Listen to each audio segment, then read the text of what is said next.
Good morning everyone. Lifestyle Fashion আন এটি ভিডিঅ'লৈ আপোনালোক সকলোকে স্বাগতম জনালোঁ। লিমাচি আজি যাবগৈ সেইকাৰণে তাই কলেজো এতিয়া খুলিব আৰু আনহাতে মোৰ ভিডিঅ'সমূহ আগতে ৰেকৰ্ডিং কৰি থৈছিলোঁ সেইকাৰণে দুদিনমান এই বিহুৰ ব্যস্ততাৰ কাৰণে আৰু ফেমিলি ঘৰত তেনেদৰে মিৰ্ভিককো লৈ যোৱা হ'ল মাহঁতৰ ঘৰলৈ ভণ্টিহঁতৰ ঘৰলৈ মাহীহঁতৰ ঘৰলৈ তেনেদৰে সেইকাৰণে ভিডিঅ'সমূহ এডিট কৰিব পৰা নাছিলোঁ যিহেতু ভিডিঅ'সমূহ কৰি থোৱা আছিলে সেইকাৰণে 3 দিনমান আপোনালোকে ভিডিঅ'টো লেটকৈ চাব পালে তাৰ কাৰণে মই আপোনালোকৰ ওচৰত ক্ষমা প্ৰাৰ্থী তথাপিও আজি ভিডিঅ'টো আপোনালোকে চাই জনাব যে কেনেকুৱা লাগিলে আজি লিমাচিক থ'বৰ কাৰণে সন্ধিয়া সময়ত যাম আনহাতে সন্ধিয়া যোৱা নহ'বও পাৰে তথাপিও কালি যাম বুলি কৈছে কিন্তু দিনৰ ভাগত তাইক যাম বুলি কৈছে সেইটোতে দিনটো তাতে আমি থাকিম মিৰ্ভিকৰ লগত মাও আহিম বুলি কৈছে যিহেতু মাও আহিব সেইকাৰণে অহাকালি যোৱা হ'ব আনহাতে আজি প্ৰগ্ৰেম আছে হাজবেণ্ডৰ সেইকাৰণে আমাৰ ওচৰতে বাদ ষ্টেজৰ বিহুত আজি প্ৰগ্ৰেম আছে সমজুৱাকৈ তেওঁলোকে প্ৰত্যেকবাৰে হুঁচৰি বিহু তেনেদৰে মাৰে মই এবাৰ এই 3 বছৰ হ'ল তেনেকৈ নাচা নাই এনেই প্ৰত্যেকবাৰে আমি দুইজন বিহু এইকেইদিন ব্যস্ত হৈ থাকোঁ প্ৰগ্ৰেমবিলাক চলি থাকে সেইকাৰণে মিৰ্ভিককো তেনেদৰে এবাৰহে দেখাব নিদিওঁ তাৰপিছত দেখাব নিয়া নাই অলপমান ডাঙৰ হ'লে সি তাৰপিছত চাবলৈ কাৰণে 2-3 দিনমান চাব পাব যিহেতু সময়ৰ কাৰণে তাৰ টাইমত ভোক লাগিব পাৰে বা বিভিন্ন ধৰণৰ টোপনি ধৰাৰ পৰা আদি কৰি অসুবিধা পাবও পাৰে বুলি ভয়তে বা ঠাণ্ডাও লাগিব পাৰে সেইকাৰণে তেনেদৰে আৰু কাৰণ বতৰ একেবাৰে ঠাণ্ডা গৰম হৈ আছে সেইকাৰণে নিয়া হোৱা নাই অহা বছৰমানৰ পৰা নিব পাৰিম আৰু 3 বছৰ হোৱাৰ পিছৰ পৰা তেতিয়া আৰু চিন্তা নাই চ' আজি আপোনালোকে ভিডিঅ'টোত দেখা পাব হাজবেণ্ডৰ প্ৰগ্ৰেম সেইকাৰণে আপোনালোকে ভিডিঅ'টো চাই থাকক কেনেকুৱা লাগিল আৰু মোৰ নতুন ভিডিঅ'সমূহ চাই থকাৰ কাৰণে আপোনালোকক অশেষ ধন্যবাদ জ্ঞাপন কৰিছোঁ আনহাতে যিসকলে মোৰ ভিডিঅ'সমূহ চাই আছে তেওঁলোকে মোৰ চেনেলটো ছাবস্ক্ৰাইব কৰি দিব লাইক কমেণ্ট আৰু শ্বেয়াৰ কৰিবলৈ নাপাহৰিব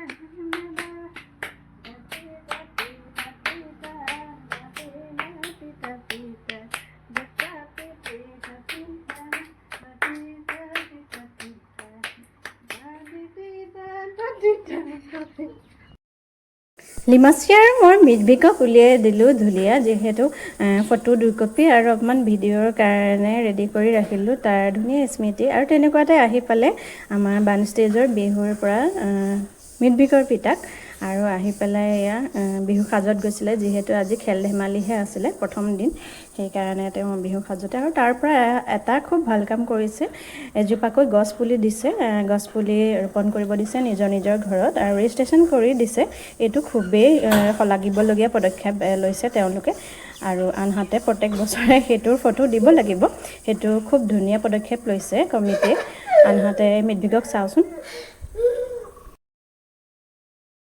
দেউতাকৰ পুৰণা পেপাৰটো উলিয়াই দিলোঁ বজাবৰ কাৰণে সি মাজে মাজে বজায় আৰু মাজে মাজে ৰাস্তাৰ মানুহো চাৰিওফালে ফটো উঠিলে ভিডিঅ' অলপ ল'লোঁ লিমাচিয়েও তেনেদৰে ফটো লৈ গ'ল এয়া চাওকচোন মাজে মাজে বজায়ো যেতিয়া চাউণ্ডটো নহয় তেতিয়া মাজে মাজে ফু ফু কৰি দিয়ে তেনেদৰে সি বজাবলৈ চেষ্টা কৰি আছে আৰু যিহেতু বিহুৰ বাদ্যযন্ত্ৰৰ বিষয়ে বহুখিনি সি অৱগত হৈছে কোনটো কি বস্তু সুতুলি কোনটো গগনা কোনটো বাঁহী পেঁপা তেনেদৰে আনহাতে আপোনালোকে মিৰ্ভিকৰ ইমানখিনি মৰম দিয়াৰ কাৰণে আৰু আমাৰ চেনেলটো ছাপোৰ্ট কৰাৰ কাৰণে ভিডিঅ'সমূহ চোৱাৰ কাৰণে মিৰ্ভিকৰ আৰু আমাৰ পৰিয়ালৰ তৰফৰ পৰা অশেষ ধন্যবাদ জ্ঞাপন কৰিলোঁ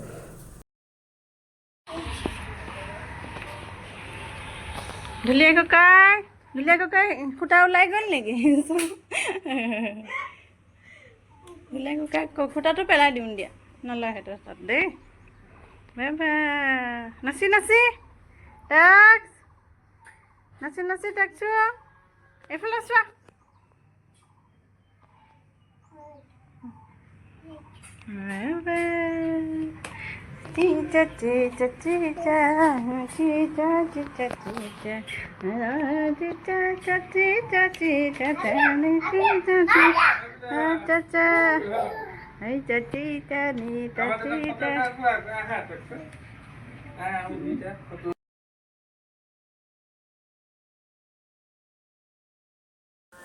সন্ধিয়া সময়ত যিহেতু খাই বৈ আজৰি হৈ অলপমান ৰেষ্ট লৈ সন্ধিয়া সময়ত ডমিন'ছৰ পিজ্জা দুটা অৰ্ডাৰ দিলে লিমাচি, যিহেতু তাই পিজ্জা খাব মন গৈ আছিলে। আগদিনাই কৈছিলে, মই ক'লোঁ কালি দিবা সন্ধিয়া সময়ত, যিহেতু ৰাতি খোৱাৰ সময় দিলে ৰাতি তাই খাবলৈ নিবিচাৰে ৰুটি চুটি।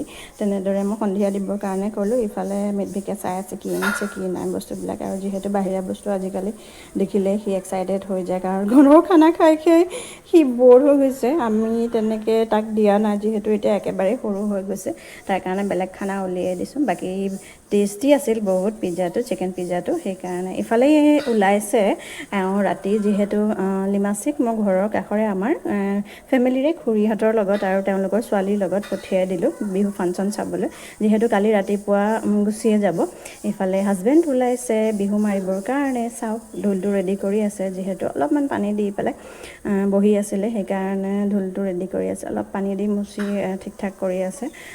ঢোলৰ মাত শুনিলে এনেও তেওঁ থাকিবই নোৱাৰে, বহুত সৰুৰে পৰা বিহু মাৰা ল'ৰা হয়, সেইকাৰণে ইয়াতেই যিহেতু কৰিব পাৰিব, সেইকাৰণে ঢোল ৰেডি কৰি আছে। মেধভিকে চাই আছে, মেধভিকে কি কৰিছে কি নাই সকলোবোৰ চাই আছে। পিছত যোৱাৰ পিছত অহাকালিৰ পৰা তাৰ আৰম্ভ হৈ যাব কি কৰিছে কি নাই দেউতাকে।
ক'ত যাবা তুমি এতিয়া?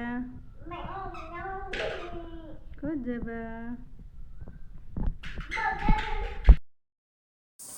ইফালে লিমাচি ৰেডি হৈছে ঘৰত যাবৰ কাৰণে। এইটো পিছদিনাৰ ভিডিঅ' হয়, যিহেতু মই ভিডিঅ'সমূহ এডিট কৰিবলৈ সময় পোৱা নাছিলোঁ, সেইকাৰণে দুইটা ভিডিঅ' ভাবিলোঁ 2 দিনৰ ভিডিঅ' এড কৰি দিওঁ।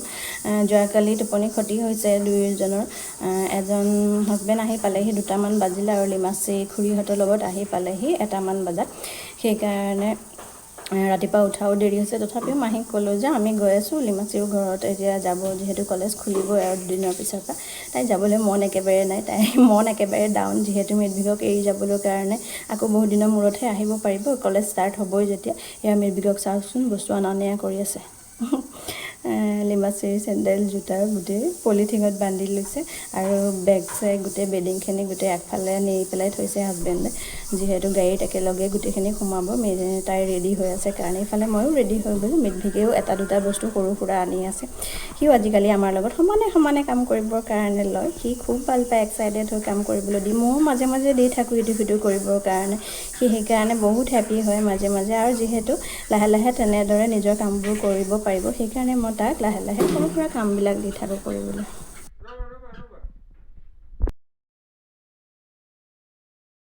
দুয়োটাই একেদিন ৰাতিপুৱা গোটেই দিনটো খেলি থাকে, সন্ধিয়াটো খেলি থাকে। তেনেদৰে ইও মেধভিকো বহুত বেছি ফূৰ্তিত আছিল একেদিন, অকলশৰীয়া যিহেতু, আৰু তাইও যিহেতু মাহীহঁতৰ একমাত্ৰ সন্তান, তাইও অকলশৰীয়া। দুয়োটাই একেলগে ইমানকেইদিন একেলগে থাকি মেলি খুব ফূৰ্তি পাইছিল। তাইও একদম মন চন মাৰি গৈছে যাওঁতে কন্দনা মোৱা হয়। মোৰো খুবেই বেয়া লাগিছে, কাৰণ এতিয়া ক্লাছ আৰম্ভ হ'ব। ক্লাছ আকৌ হোৱাৰ পিছত তাই আহিবগৈ নোৱাৰিব, যেতিয়া আকৌ ছামাৰ ভেকেশ্যন দিব তেতিয়াহে আহিব পাৰিব। সেইকাৰণে, আৰু যিহেতু এতিয়া পঢ়ি থকা ছোৱালী তেনেকৈ ৰখাবও নোৱাৰি, ক্লাছ ক্ষতি হ'ব, যিহেতু তাই পঢ়া শুনা এতিয়া হায়াৰ ছেকেণ্ডেৰী ফাৰ্ষ্ট ইয়েৰ, এইবাৰ 2nd ইয়েৰ পালে। 2nd ইয়েৰৰ এনেও পঢ়া টান হয়, যিহেতু তাই এতিয়া লাইন লৈ পঢ়িব লাগিব, সেইকাৰণে এইখিনি সময়ত পঢ়াত মনেই দিব লাগিব। সেইকাৰণে তাইক মই জোৰো কৰা নাই থাকিবৰ কাৰণে। ইফালে মাহীহঁতৰ ঘৰ আহি আমি পালোঁহি, মাও ইফালে আহি আছে, ফোন কৰিছে যে আমিও গৈ আছোঁ মা অকলে আহিম বুলি ক'লে, যে দেউতাৰ যিহেতু ডিউটি আছিল। মা এয়া আহি পালেহি। আমি অলপমান আধা ঘণ্টামানৰ পিছতে মা আহি পালেহি। যিহেতু দিনটো আমি মাহীহঁতৰ ঘৰতে স্পেণ্ড কৰিম। বাকী ভিডিঅ'টো আপোনালোকে চাই থাকক।